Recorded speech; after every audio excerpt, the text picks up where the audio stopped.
Kelompok separatis Papua telah resmi dikategorikan sebagai gerakan teror. Masyarakat mendukung keputusan tersebut karena faktanya kelompok tersebut tidak saja tega membunuh TNI, Polri, namun juga rakyat tidak berdosa.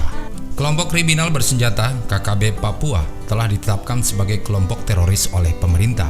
Guru Besar Hukum Internasional Universitas Indonesia, Hikmahanto Juwana, menilai bahwa sikap pemerintah disebut sudah tepat berdasarkan Undang-Undang Terorisme.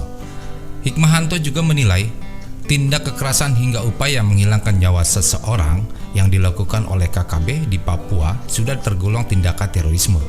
Ia menyebut, setidaknya terdapat 3 kategori tindak kekerasan yang dilakukan KKB di Papua. Pertama, yaitu penggunaan kekerasan dalam bentuk KKB. Namun, kekerasan yang digunakan pihak ini tidak bertujuan untuk memisahkan diri dari NKRI atau mengusung ideologi separatisme.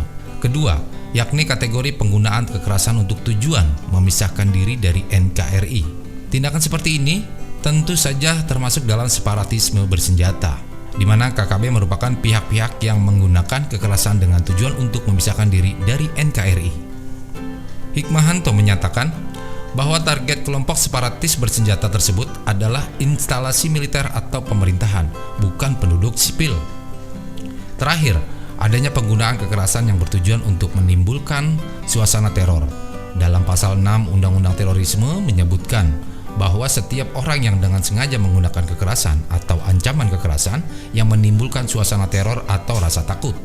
Dirinya juga mengatakan, dengan adanya label teroris tersebut, TNI bisa lebih berperan sesuai dengan Undang-Undang Terorisme. Ia juga meminta TNI, Polri bertindak tegas sesuai hukum agar KKB tak lagi menciptakan teror. Hikmahanto juga meyakini bahwa keputusan pemerintah melabeli KKB sebagai teroris dapat dipahami oleh masyarakat internasional, sebab label tersebut hanya disematkan kepada KKB, bukan rakyat Papua secara umum. Sementara itu, Kapolda Papua Irjen Pol Matius De Pakiri mengungkap fakta serangan yang dilakukan oleh kelompok kriminal bersenjata atau KKB ke sekolah hingga puskesmas di Ilaga, Kabupaten Puncak. Aksi teror itu dilakukan KKB sejak Minggu 2 Mei hingga 3 Mei 2021. Matius mengatakan, KKB menyerang sekolah dan puskesmas karena menduga markas TNI, Polri berada di sana. Dirinya juga mengajak kepada masyarakat untuk melawan aksi KKB. Pasalnya, KKB melibatkan simpatisan dalam penyerangan dan pengerusakan fasilitas publik. Sebagaimana diketahui, KKB kembali melakukan aksinya dengan membakar gedung SD, puskesmas, dan rumah dinas guru distrik Ilaga, Kabupaten Puncak. Kelompok tersebut ternyata juga kembali menyebarkan teror ke masyarakat di Papua. Bahkan mereka juga secara terang-terangan mengincar kelompok suku Jawa di Papua.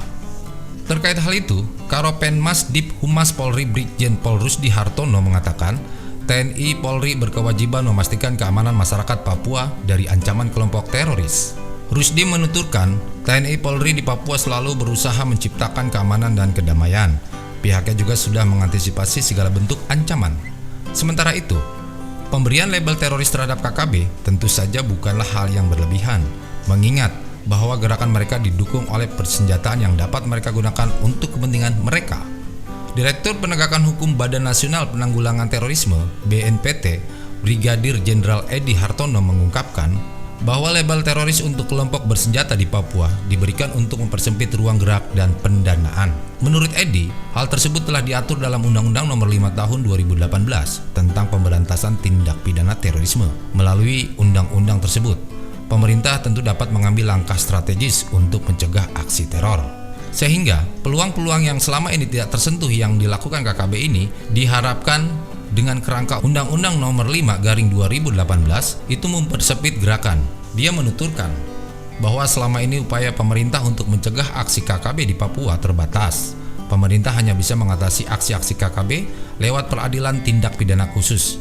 Menurutnya, Undang-Undang Nomor 5 Garing 2018 akan memberi hak bagi pemerintah dalam mencegah aksi kekerasan yang dilakukan oleh KKB. Pencegahan aksi teror seperti diatur dalam Undang-Undang Nomor 5 Garing 2018 yang dibagi menjadi 3, yakni kesiapsiagaan nasional, kontraradikalisasi, dan deradikalisasi. Melalui 3 kewenangan itu, pemerintah tentu saja dapat memblokir akses pendanaan terhadap sebuah kelompok teror.